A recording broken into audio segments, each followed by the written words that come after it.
సిద్దిపేట జిల్లాలో ఈరోజు 147 గ్రామాల్లో 1207 వార్డులకు సంబంధించి ఎలక్షన్ జరుగుతుందండి. అంత 7 గంటలకి అంతా కూడా ఎలక్షన్ స్టార్ట్ అయింది, కమెన్స్మెంట్ అయింది. పీస్ఫుల్గా జరుగుతుందండి. ఎలాంటి అవాంఛనీయ సంఘటనలు ఏం జరగట్లేదు.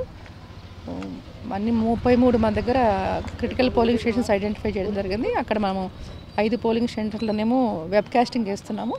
మిగతా చోట్ల మైక్రో అబ్జర్వర్స్ని అపాయింట్ చేశాము. అంతా పీస్ఫుల్గా జరుగుతుంది. దేరండి, ఎందుకంటే మైక్రో అబ్జర్వర్స్ని అపాయింట్ చేశాము.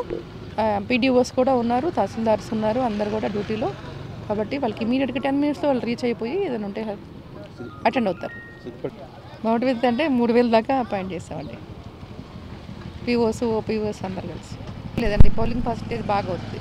గ్రామ పంచాయతీ ఎలక్షన్స్ కాబట్టి మనకి 1 o'clock వరకు ఉంది. కాబట్టి చలికాలం కాబట్టి మార్నింగ్ కొంచెం స్లోగా స్టార్ట్ అయింది, కానీ పికప్ అయింది. ఇప్పుడు బాగుంది. కౌంటింగ్ 2 గంటలకు స్టార్ట్ అవుతుంది. సాయంత్రం వరకు అక్కడ ఉన్న వార్డ్స్ని బట్టి ఈవినింగ్ కల్లా రిజల్ట్ కూడా తెలిసిపోతుంది.